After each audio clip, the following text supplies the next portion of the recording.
हुँ। जोहार, नमस्कार, मैं आनंद कुमार और आप देख रहे हैं जनमन की बात। दोस्तों, आज इतवार है और इतवारी चर्चा बहुत दिनों से रुकी हुई थी। आज हम लोगों ने इसको फिर से शुरू किया है। शशि जी आज उपलब्ध है हमारे साथ। शशि जी, आपका स्वागत है। और नमस्कार। चर्चा के केंद्र में असम का चुनाव है। असम के चुनाव को आप भी काफ़ी समय से अब झारखंड को देख रहे हैं। आपको अच्छा खासा समय हो गया और पिछला बिहार का चुनाव आपको याद होगा, जब जेएमएम ने सीटों के तालमेल को लेकर सीटों में हिस्सा माँगा, 16 सीटों की डिमांड की गई। फिर हुआ कि नहीं, नेगोशिएशन चल रहा है। हेमंत सोरेन तब वहाँ रैलियों में गए भी, यात्रा जो राहुल गांधी निकाल रहे थे उसमें उन्होंने भाग लिया।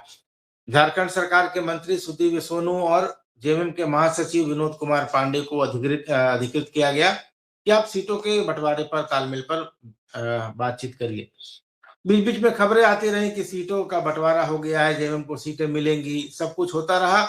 और आखिर में नामांकन की आखिरी तारीख बीत गई, जेएमएम को एक भी सीट नहीं मिली। उसके बाद जब सवाल हुआ तो बड़ा प्रेस कॉन्फ्रेंस हुआ, सुप्रियोदा अलग प्रेस कॉन्फ्रेंस करके कुछ बोले, सुदीव्य सोनू अलग कुछ बोले कि राजनीतिक धूर्तता हुई, हमारे साथ धोखा हुआ, विश्वासघात हुआ और हम उचित समय पर उचित फैसला लेंगे।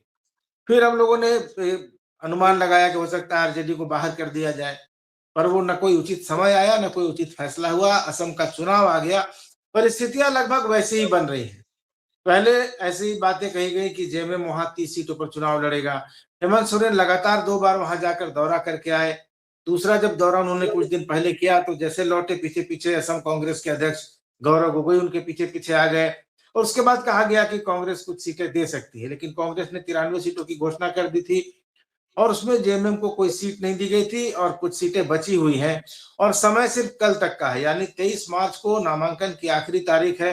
तो कब बंटवारा होगा और कब जेएमएम अपने उम्मीदवारों को फाइनल करेगा, घोषणा करेगा, उम्मीदवार कब नामांकन करेंगे? क्या आपको लग रहा है कि स्थितियां बिहार जैसी होती जा रही हैं? और अगर इस बार भी अगर जेएमएम के साथ ऐसा होता है और जेएमएम फिर कोई कुछ करता नहीं है, तो उसकी प्रतिक्रिया क्या रहती है, तो भी देखने वाली बात होगी। क्या लग रहा है आपको, चीजें किस दिशा में बढ़ रही? इसमें ब बिहार का जो आपने अभी उदाहरण दिया, उसको देख कर के तो सबने ये अनुमान लगाया था कि बिहार के चुनाव में जिस तरीके से इन लोगों की जेएमएम की बेइज़्ज़ती हुई थी, बेइज़्ज़ती जैसा शब्द इस्तेमाल करूँगा।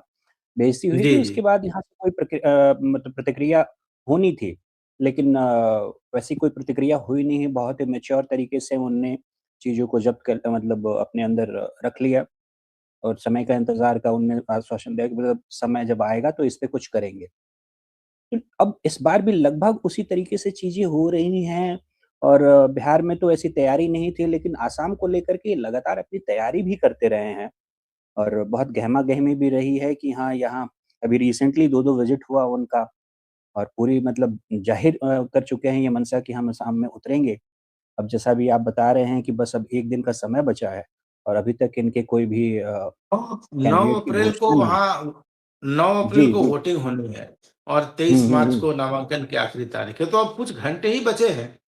जी, तो ये थोड़ा चौंकाने वाला हो रहा है मामला कि जब अगर वहाँ को लेकर के ये गंभीर हैं, तो अब तक कोई डिसिसिव बयान क्यों नहीं आया है या अभी जो भी मूवमेंट इनका होना है उसको लेकर के कोई निर्णायक स्थिति बन नहीं रही है, ये थोड़ा-सा मुझे भी चौंका रहा है। हालाँकि अगर हम लोग इसको दूसरे तरीके से देखें कि हेमंत सोरेन की ये राजनीति क्या है, तो राजनीति उनकी तो यही दिख रही है कि वो अपने आप को राज्य से बाहर भी स्थापित करना चाहते हैं, जेएमएम को राष्ट्रीय दल बनाने की उनकी एक मंशा तो है ही और अपने आप को एक राष्ट्रीय नेता और उसमें भी ट्राइबल लाइन पकड़ के वो एक सर्वमान्य ट्राइबल नेता तो ख़ैर अभी भी हैं और वो अपने कद को उस तरीके से बढ़ाना चाहते हैं। लेकिन ये तो लॉन्ग टर्म बात हुई, अभी शॉर्ट टर्म में उनको यहाँ जब अगर इलेक्शन फाइट करना था, जिस तरीके से माहौल बनाया हुआ है, तो समय बहुत कम बचा है। इसको एक और चीज़ यहाँ जुड़ रही है कि क्या कहीं इनने इस दबाव को किसी और कारण से तो नहीं इस्तेमाल किया? कोई अंदर खाने कोई डील तो नहीं हुई? ख़ास करके मेरा इशारा राज्यसभा की सीट को लेकर के है। अभी 2 सीट यहाँ से जो खाली होने वाले हैं झारखंड से, जिसमें कांग्रेस जी। ने 1 सीट के लिए ज़बरदस्त दावेदारी अपनी पेश कर कर रखी है। तो कहीं ऐसा तो नहीं कि उनने आसाम में दबाव बना कर के कि हम वहाँ आ रहे हैं उससे कांग्रेस दबाव में आ गया हो और अपनी दावेदारी राज्यसभा की सीट से छोड़ दे और वहाँ अपने वो महत्वाकांक्षा को आसाम में हेमंत सोरेन थोड़ा-सा मद्धम कर लें। कहीं ऐसा तो नहीं है? लेकिन अगर ऐसी भी कोई बात है, तो ये तो सार्वजनिक होनी चाहिए ना। ये जब आप घोषणा कर देते हैं कि हम असम का चुनाव लड़ने जा रहे हैं, हम अगर कांग्रेस का इंतज़ार कर रहे हैं, कांग्रेस अगर फैसला नहीं करती कुछ तालमेल के बारे में, तो हम फिर अपने स्तर पर घोषित कर देंगे। ये बयान था जेएमएम के जी। महासचिव लोगों का। लेकिन पिछली बार भी यही हुआ कि टालते गए और आखिरी नामांकन की तारीख निकल गई।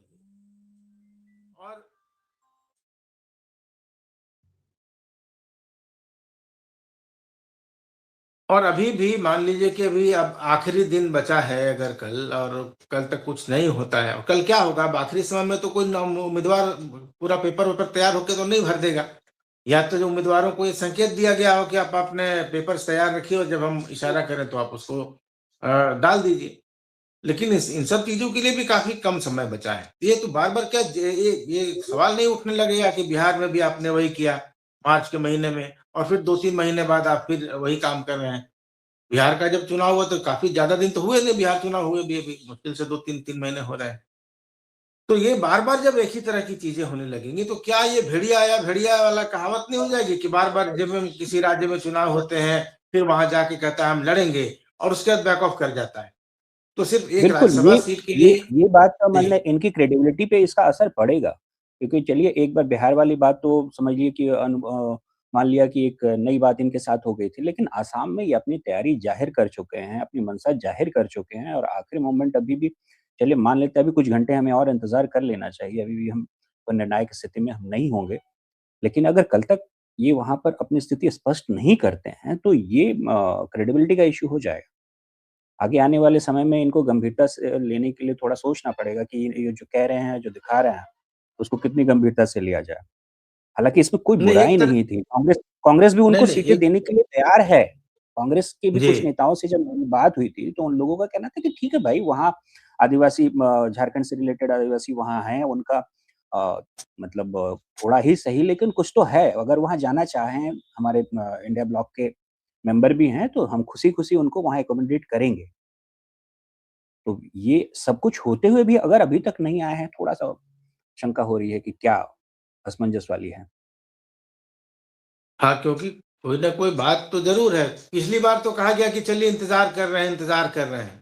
आरजेडी हुँ। ने धोखा दे दिया क्योंकि आरजेडी वहाँ बड़ी पार्टी थी, कांग्रेस का बिहार में कोई ज़्यादा चल नहीं रहा था। लेकिन असम में तो कांग्रेस को ही करना है। कांग्रेस उनकी सरकार में है, कांग्रेस से उनके रिश्ते भी अच्छे हैं। फिर अगर आप जो बात कर रहे हैं राज्यसभा चुनाव वाली, तो ये भी कहा जाए तो सम्मानपूर्वक तरीका ये होता कि चलिए असम में अब हम कांग्रेस चूँकि हमारी पार्टी है और उसकी चुनावी संभावनाओं को अगर हमारे नहीं लड़ने से फ़ायदा होता है तो हम ठीक है, वहाँ नहीं लड़ेंगे। बदले में हमको एक राज्यसभा सीट जो दावा कर रहा है कांग्रेस वो छोड़ दी। ये पॉलिटिकल बार्गेनिंग होती, म्यूचुअल अंडरस्टैंडिंग होती, ये समझ में आता है, ये अंडरस्टैंडेबल था। लेकिन ये चीज़ों को आखिरी समय तक लटका के रखना और उसके बाद उस पर चुप्पी साध लेना या फिर बाद में कुछ कवर अप करने के लिए बयान देना, तो ये लगेगा देखने से संदेश तो यही जाएगा कि पहले बिहार में आरजेडी ने बाह मरोड़ दी, असम में कांग्रेस ने मरोड़ दी। तो ये जो जेएमएम की जो क्रेडिबिलिटी है और खुद हेमंत सोरेन की जो छवि है, जो बार-बार एक मजबूत नेता की छवि उभर कर आती है, लेकिन उस पर कहीं न कहीं ये धक्का लगेगा कि आखिर ये बर्दाश्त क्यों कर रहे हैं ऐसा? और अगर अगर नहीं कर रहे हैं तो फिर आखिर आपको बाहर सामने से आकर चुनौती देने की क्या ज़रूरत है या कहने की क्या ज़रूरत है कि हमको चुनाव लड़ना है, हम तैयारी कर रहे हैं, हम इतनी सीटों पर लड़ेंगे। और मज़ेदार बात यहाँ ये है कि असम से पहले बंगाल पड़ता है। बंगाल तो जो बृहद झारखंड था उसका एक इंटीग्रल पार्ट माना जाता था, बिहार, बंगाल, उड़ीसा ये सब जो थे वो था।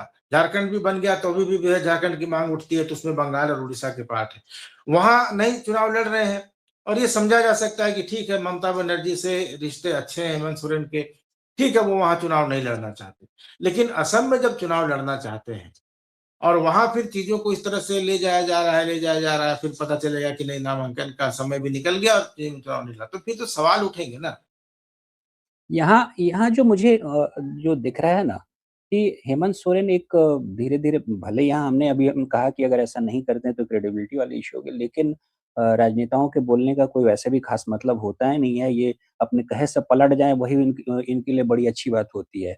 तो यहाँ मुझे ये दिख रहा है ना कि हेमंत सोरेन एक साथ सबसे बड़े अच्छे रिश्ते बनाने की कोशिश में है। यहाँ वो ममता बनर्जी के साथ भी अच्छे हैं, यहाँ कांग्रेस के साथ भी अच्छे हैं और जो लगातार हम लोग पिछले साल भर से कह रहे हैं, जिसको कि अभी तक कॉन्स्पिरेसी थ्योरी ही माना जाए कि ये अब भाजपा के साथ भी अच्छे रिश्ते बना चुके हैं। और इनके भाजपा के साथ अच्छे रिश्ते का मतलब है कि उनके गठबंधन का हिस्सा नहीं होना, बल्कि उनके विपक्ष में खड़े होकर के भी उनके हितों के साथ जो है तालमेल इनका बैठता रहे। तो ये आसाम वाले में एक एंगल इसको भी भूलना नहीं चाहिए हम लोगों को कि क्या वहाँ पर आसाम में क्या कोई वो इंडिया ब्लॉक से अलग कोई लाइन लेने की कोशिश कर रहे हैं? अगर वो अलग लाइन लेते हैं, तब वो सीधे-सीधे ये समझा जाएगा कि वो अ, मतलब भाजपा को मदद पहुँचाने की कोशिश कर रहे हैं। लेकिन अब ये सब कोई भी ठोस तरीके से कोई इसका आधार नहीं है। बस कनेक्टिंग द डॉट सबसे रिश्ते बना रहे हैं। यहाँ कांग्रेस वाला जो मामला है कांग्रेस के साथ इनका अच्छा है। सीधे-सीधे इनको जितने भी 2, 4, 5, 10 जितने भी अपना बनता सीट लेकर के शांति से इलेक्शन लड़ते। लास्ट मोमेंट तक क्या चल रहा है?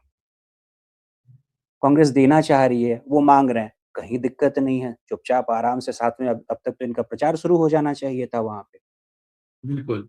अपना अपना स्टार कैंपेनर जो प्रचारक होंगे उनकी लिस्ट तक जारी कर चुके हैं। अब ये हम लोग थोड़े अधीर तो होंगे ही क्योंकि लास्ट मोमेंट है। कुछ घंटे बचे हैं। हो सकता है जब तक आप इस वीडियो को रिलीज़ करें, तब तक हो सकता है उनकी लिस्ट ही आ जाए। तब हमारी इनमें से कही गई बहुत सारी बातों में से कुछ इनवैलिड भी हो जाएँगी। लेकिन जी। थोड़ी अधीरता तो अब हम लोग में पनप रही है। हाँ, क्योंकि हमारे पास बिहार का उदाहरण नहीं होता तो हम लोग जी। थोड़ा चलिए दूसरे तरह से चीज़ों को देखते। लेकिन बिहार के हमारे उदाहरण के सामने बिहार साथ-साथ वो का जो भाजपा के साथ जो लगातार जो जिस तरीके से तालमेल जैसा दिख रहा है, जैसे इस बार के विधानसभा सत्र में भी आपने देखा होगा कि शुरुआत के अच्छे खासे 8-9 दिनों तक तो भाजपा ने जैसे वॉकओवर दे रखा था उनको। अब मीडिया में बहुत इस जी, बात की चर्चा हुई कि ये क्या चल रहा है, तब एक लगा कि हाँ, कुछ कर रहे हैं लेकिन मैं तो इसीलिए देखो दिखावटी जैसा ही लगा मुझे। तो वो एंगल को हमको भूलना नहीं चाहिए। हेमंत सोरेन के अपने अब जो भी मूव है, उसमें इस एंगल को कहीं न कहीं फिट होते मैं लगातार देख रहा हूँ।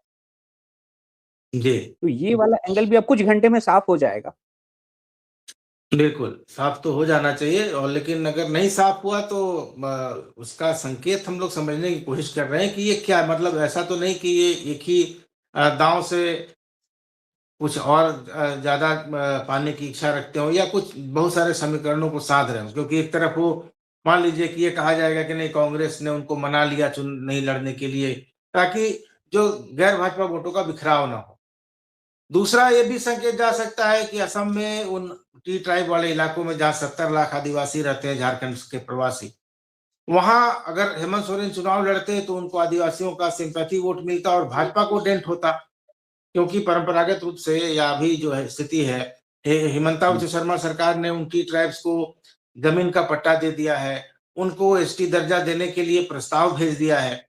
तो आदिवासियों की सहानुभूति अभी हो सकता है कि भाजपा को मिले, लेकिन अगर हेमंत सोरेन वहाँ चले जाते तो हो सकता था कि उनमें से कुछ वोट उनको मिल जाते।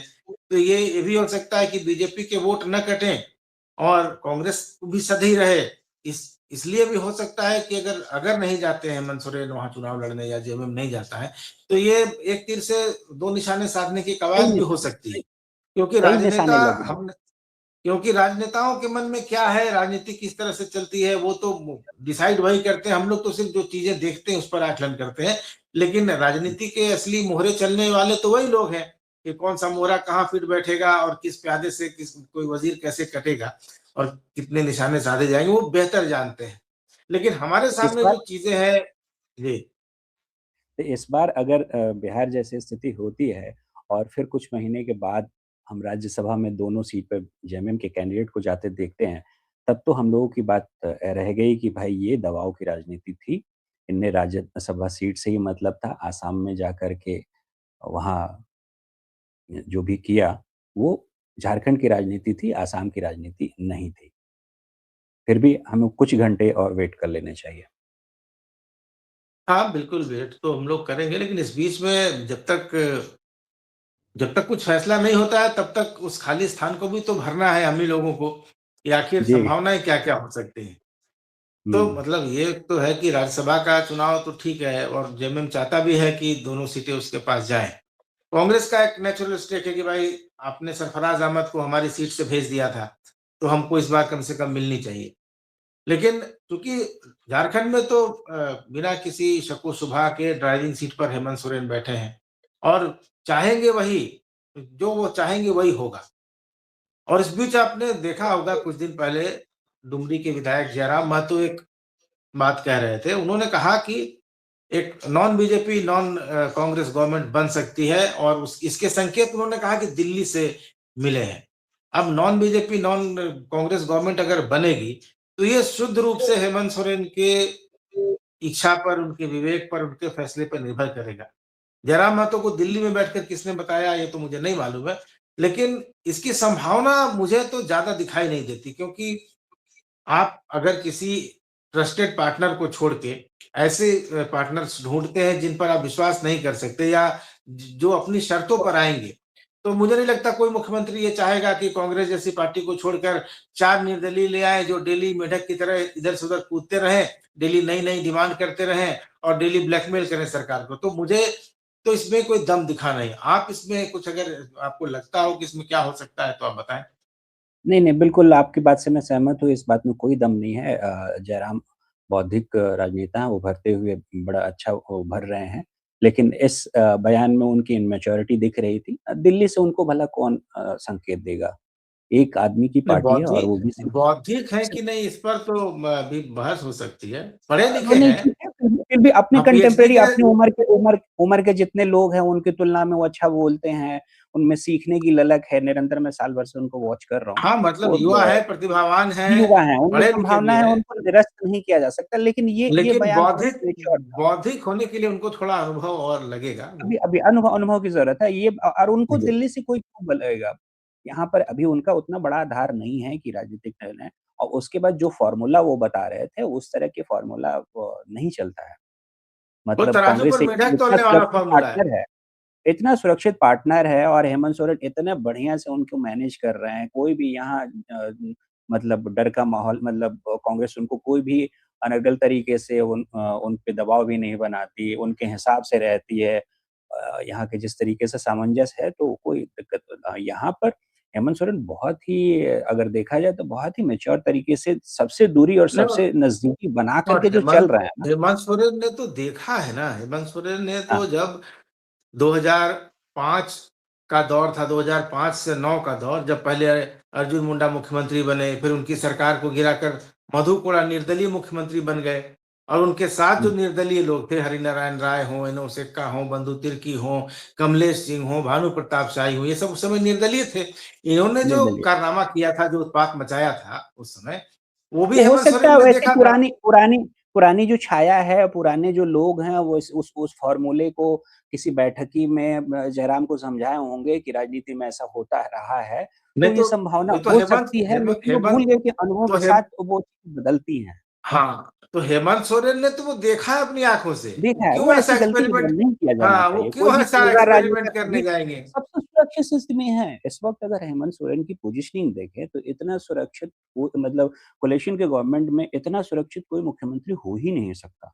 और इस वक़्त जी। कांग्रेस उनके लिए इस एकदम विशुद्ध उनका मतलब सेकंड लाइनअप की तरह से उनको एकदम मजबूती से उसके साथ खड़ा है। यहाँ पर नहीं, अगर बीजेपी आप देखेंगे कि अगर अगर हेमंत सोरेन देखिए, हेमंत सोरेन तो अपनी मर्ज़ी से कांग्रेस को साथ रखे हैं। आज अगर बिल्कुल, हटा दें, हाँ। 34 सीटें हैं जेएमएम के पास, बहुमत से सिर्फ 7 सीटें कम हैं। उन 34 में भी लेकिन वो 7 उन 34 में सीटें भी जो है ना, वो 7 उन सीटें उसमें अगर भी तो बीजेपी और कांग्रेस को हटा के अगर जुटाना चाहेंगे ना, तब उनको फिर समझ में आ जाएगा कि फिर राजनीति क्या होती है। ये सुरक्षित है, ये बिल्कुल नहीं उसके सुरक्षित है। ये उनको तो अगर एक ही चाहिए ना। हाँ, आरजेडी के पास 4 सीटें हैं हुँ, और माले के पास 2 हैं। ये 6 तो उनके पास कांग्रेस को हटाने के बाद भी बचते हैं। उनको सिर्फ 1 विधायक का समर्थन चाहिए और वो 1 विधायक नहीं भी रहेगा, तो भी अल्पमत की सरकार चलेगी क्योंकि कांग्रेस और बीजेपी मिल के इनकी सरकार को कुछ नहीं करने वाले हैं। हुँ, तब तब तो तब सरकार फिर जो सर होगा सर ना, तब जो हाँ, बवंडर होगा। देखिए, यहाँ पर क्या है ना, कि हेमंत सोरेन जो अच्छा खेल रहे हैं, मैं बताता हूँ वो क्या अच्छा खेल रहे हैं। वो एक साथ ना, मतलब ये पहली बार हो रहा है कि बीजेपी को लग रहा है कि वो हेमंत को साध रहा है। मुझे तो कहीं उल्टा दिख रहा है। वो बीजेपी को ना गाजर लटकाए हुए हैं। 1 साल से गाजर लटकाए हुए हैं, अभी 4 साल और गाजर लटकाए रखेंगे और वो अपना धीरे-धीरे ना ज़मीन पे आधार बना रहे हैं। अगर आप देखिए इसमें अभी जो ये जो स्थानीय निकाय चुनाव हुए, शहरी क्षेत्रों में वो घुसे हैं। ये कोई छोटी-मोटी घटना नहीं है। राजनीतिक आधार हम लोग अब तक यही मानते रहे हैं कि जेएमएम का आधार ग्रामीण क्षेत्रों पे रहा है, शहरी क्षेत्रों में उनका आधार उतना मजबूत नहीं है। लेकिन इस बार के परिणाम कुछ और ही बताते हैं। आखिरी मोमेंट में जिस तरीके से अपना सारा जोर लगा कर के बीजेपी ने जैसे-तैसे अपनी इज़्ज़त बचाई है, वरना एक तरीके से एक्सपोज़ हो चुका है इनका पूरा सिस्टम और अभी भी बीजेपी के लक्षण दिख नहीं रहे हैं कि वो मजबूत होंगे, यहाँ से कमज़ोर होते दिख रहे हैं। तो ये नहीं जो बीजे कैरेट मैंने कहा ना गाजर लटका करके इनकी और कमज़ोर होने का वो इंतज़ार कर रहा है। और नहीं, कांग्रेस इस गाजर वक़्त तो इनके लिए ठीक है। सबसे अच्छा है। देखिए बीजेपी पूरी तरह से स्टेट बीजेपी तो पूरी तरह से भ्रम में है। हाँ, सेंट्रल लीडरशिप और यहाँ से हेमंत गलत सोरेन के पिक्चर दी बीच जाती है। सेंट्रल लीडरशिप को गलत पिक्चर दी जाती है या फिर सेंट्रल लीडरशिप के कुछ और एजेंडा है।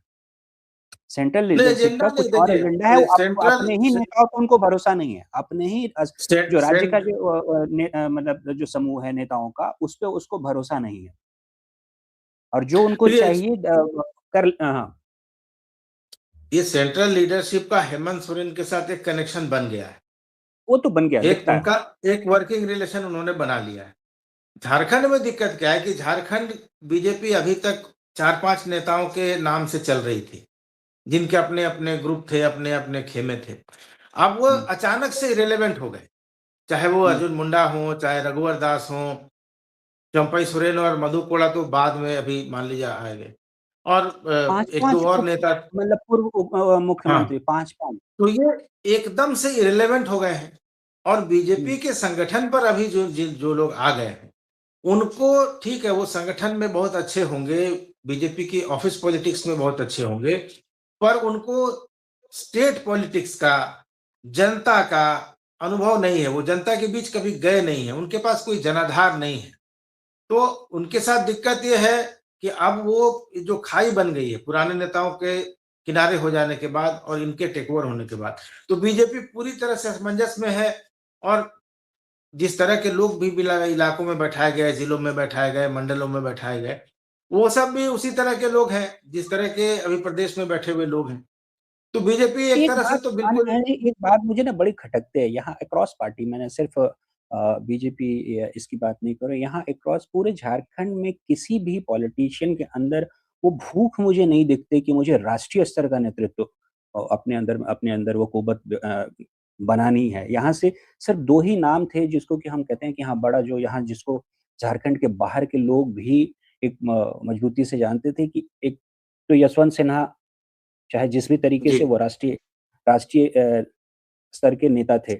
और दूसरे चूँकि यहाँ से शिबू सोरेन का अपना एक जो ऑरा था, ज़मीनी मतलब उनका जो दम था, उसकी वजह से वो राष्ट्रीय स्तर पे जाने-पहचाने जाते। तो उसके अलावा किसी के अंदर वो भूख मुझे नहीं दिखती, आज भी नहीं दिखती, इसके पहले वालों की प्राथमिकताएँ नहीं रही होंगी।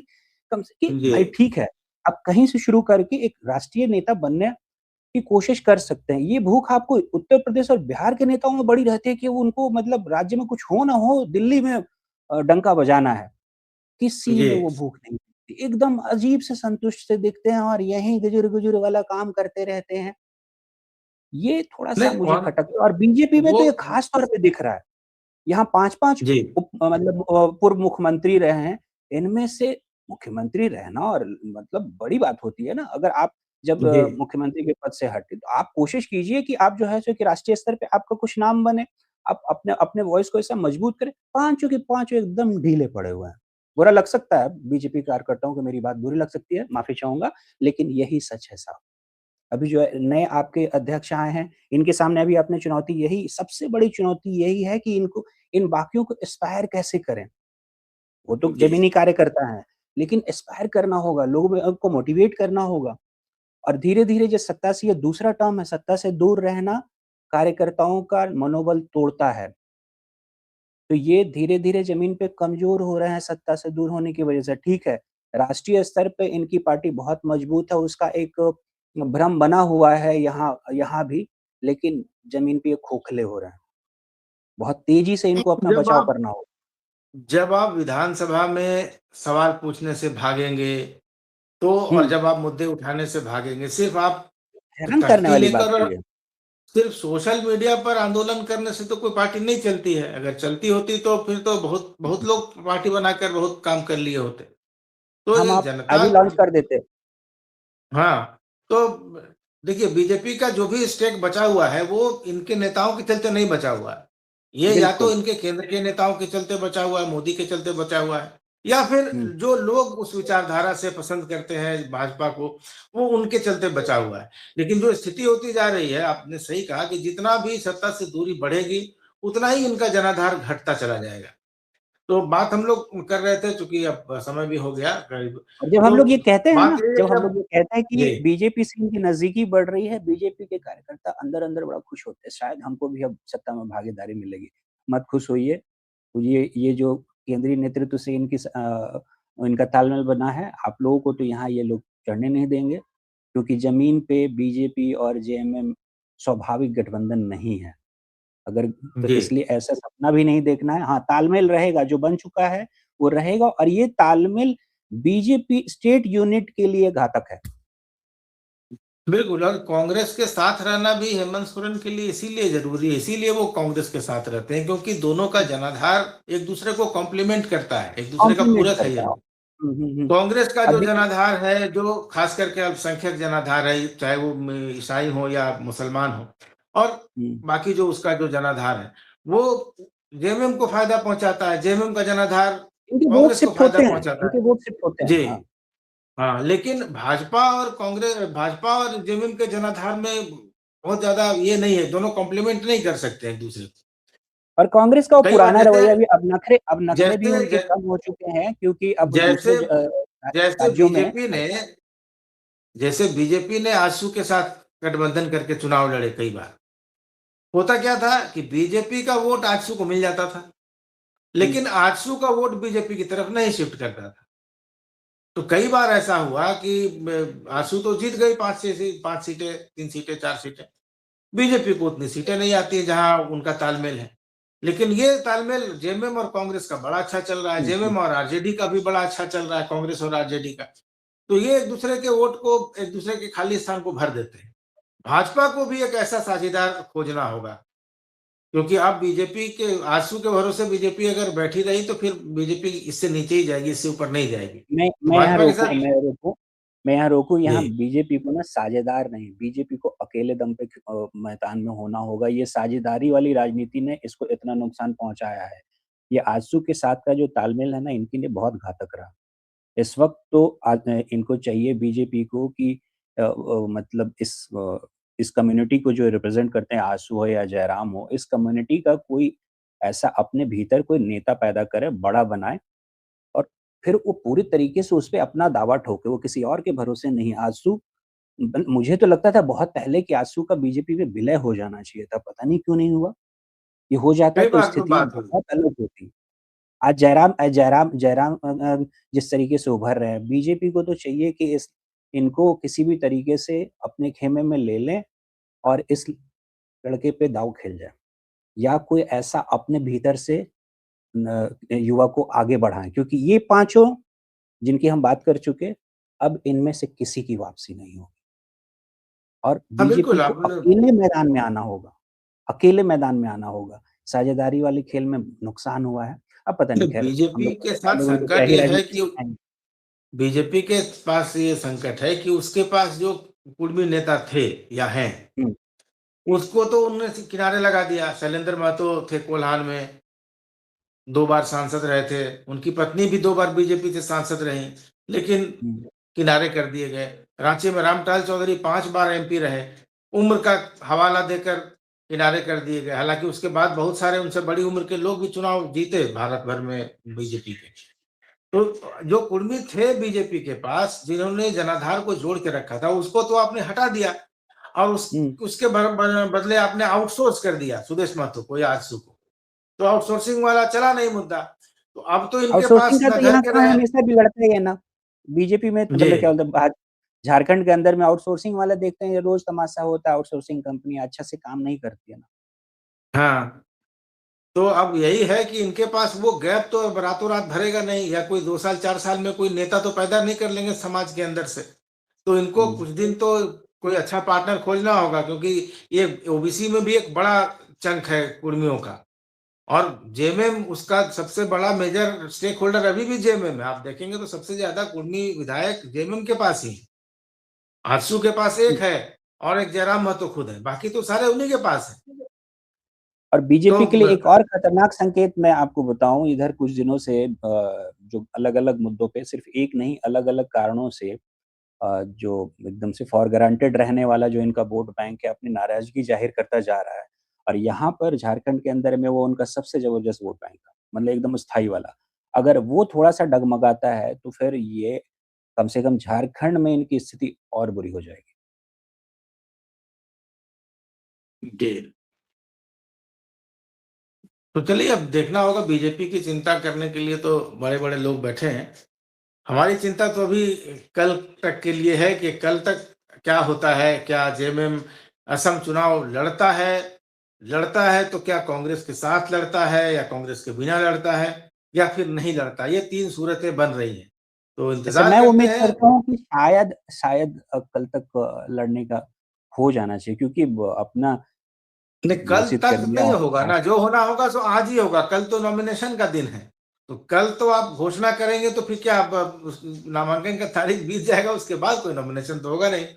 तो जो करना है चलिए इनको आज आज कर लेना है। आज भी अभी कुछ समय बचा है, देख लेते हैं। जी, तो हम उम्मीद करते हैं कि आज कोई ना कोई फैसला हो जाएगा। और अगर फिर जेएमएम लड़ता है तो फिर हम लोग उस पर विश्लेषण करेंगे क्या संभावनाएँ बन रही हैं। और अगर नहीं लड़ता है तो उस पर भी चर्चा करेंगे कि आखिर क्या कारण रहे, क्या डील हो गई, क्या राज थे।